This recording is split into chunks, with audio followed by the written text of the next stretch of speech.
Yang dimuliakan Allah Subhanahu wa taala, pertama dan utama marilah kita panjatkan rasa puji syukur kehadirat Allah Subhanahu wa taala yang telah melimpahkan rahmat hidayah kepada kita sekalian sehingga kita sekalian hari ini dapat mendengarkan khutbah Jumat dan nanti insyaallah dilangsungkan dengan salat berjamaah.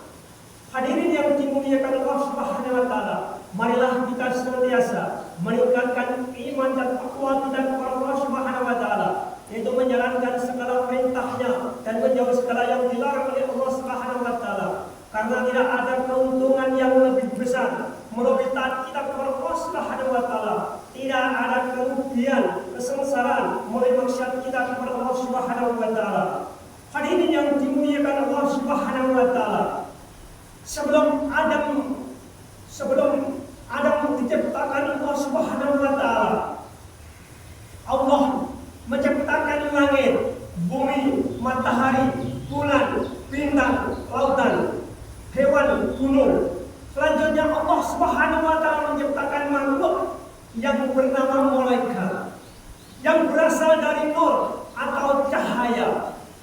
Malaikat makhluk yang paling taat, tunduk, patuh, sama sekali tidak pernah sekejap mata pun maksiat dan durhaka kepada Allah Subhanahu wa taala. Kemudian Allah Subhanahu wa taala menciptakan makhluk yang bernama jin. Jin diciptakan Allah Subhanahu wa taala berasal dari api yang sangat-sangat panas. Jin ada yang taat terhadap perintah Allah Subhanahu wa taala, yaitu jin yang musyrik. Jin ada yang membangkang terhadap perintah Allah Subhanahu wa taala dan ingkar kepada Allah Subhanahu wa taala, disebut setan. Dan setan adalah sifat yang sangat jahat. Jin kafir disebut iblis. Hadirin yang dimuliakan Allah Subhanahu wa taala, permintaan iblis untuk hidup di dunia sampai hari kiamat dikabulkan oleh Allah Subhanahu wa taala. Sebab dahulu iblis adalah makhluk yang pernah taat dan patuh kepada Allah Subhanahu wa taala. Jadi perpanjangan umur bagi iblis hingga hari kiamat adalah sebagai balasan kebaikan di masa lalu sebelum diciptakan Nabi Adam. Setelah Nabi Adam diciptakan oleh Allah Subhanahu wa taala, iblis menjadi dikutuk dan diusir dari surga karena iblis tidak mau sujud kepada Allah Subhanahu wa taala. Iblis merasa dirinya lebih pandai, lebih baik, lebih mulia dari Adam karena iblis diciptakan dari api sedangkan Adam diciptakan dari tanah liat yang hitam. Iblis kemudian bersumpah, "Ya Allah, karena Engkau telah menghukum aku sebagai makhluk yang tersesat, maka saya akan menghalang-halangi Adam dan keturunannya dari jalan yang lurus. Iblis akan mendatangi mereka dari kanan dan dari kiri, dari depan dan dari belakang." Itulah sumpah, janji dan ancaman iblis laknatullah alaihi.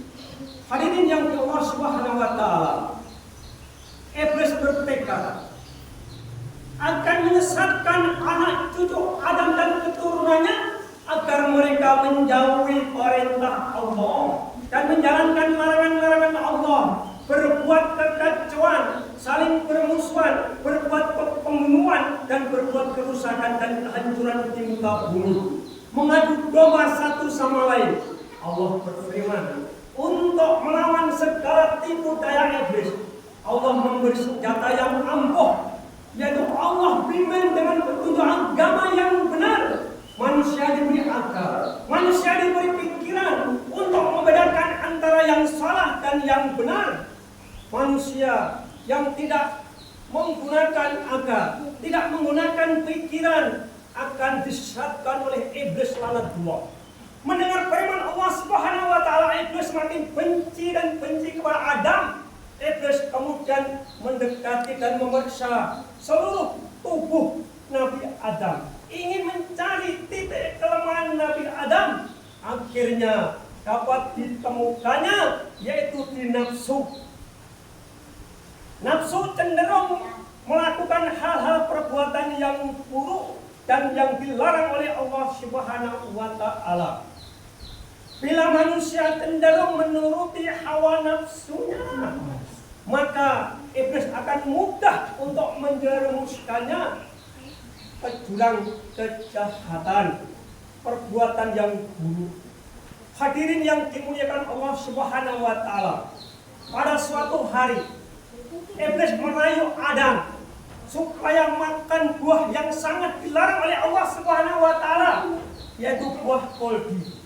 Kebetulan pada saat itu Adam dan Hawa merasa agak haus dan lapar. Iblis datang sembari berkata, "Hai Adam, tampaknya engkau kurang fit hari ini, agak lapar dan haus. Makanlah buah yang ada di hadapanmu. Lihat warnanya begitu indah, warnanya begitu cantik, segar, baunya pun sangat harum. Tentu rasanya sangat lezat." Pendirian Adam saat itu tidak tergoyahkan. Adam tidak mau menuruti godaan iblis laknatullah. Namun pada suatu hari ada kesempatan yang baik, ada kesempatan yang tepat. Iblis yang licik itu datang lagi menggoda Nabi Adam. Karena Adam dan Hawa baru saja pulang dari berjalan-jalan mengelilingi surga yang sangat-sangat luas, tentunya haus dan lapar. Saat itulah iblis menggoda dan merayu dan bersumpah, "Hai Adam, ketahuilah sesungguhnya hanya golongan malaikat saja yang boleh makan buah ini. Sebab dengan makan buah ini para malaikat akan hidup kekal dalam surga, tidak mengalami kematian."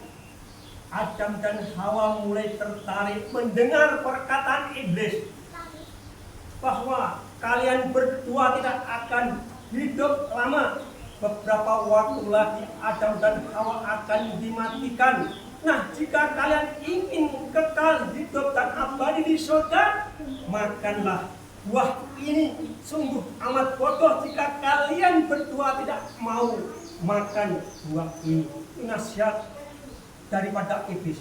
Aku bersumpah dengan nama Allah di hadapanmu, hadirin yang Allah Subhanahu wa Ta'ala. Hawa, seorang wanita yang lemah hati, itu terkena bujuk rayuan iblis. Hawa berkata kepada Adam, rupanya memang benar ucapan iblis itu. Ia telah Hawa yang lemah hatinya menghampiri buah koldi dan memetiknya. Kemudian keduanya memakan buah itu. Rasanya memang sangat lezat hingga Adam dan Hawa lupa bahwa itu adalah larangan Allah Subhanahu wa Ta'ala. Allah mencela perbuatan mereka berdua. Bukankah aku telah melarangmu mendekati pohon koldi itu?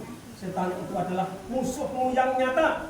Akhirnya Adam dan Hawa sangat menyesali semua perbuatannya dengan tertunduk malu. Namun Allah Maha Pengasih, Allah Maha Penyayang. Rupanya Adam dan Hawa diampuni oleh Allah Subhanahu wa Ta'ala.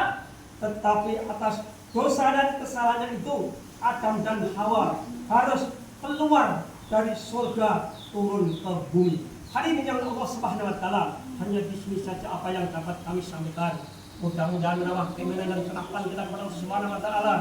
Fal asri ini salam itu sini ilal ladina amanu wa amilus solihati wa tawassaw bil haqq wa tawassaw bis sabr wa qul bil anta khairur rahim.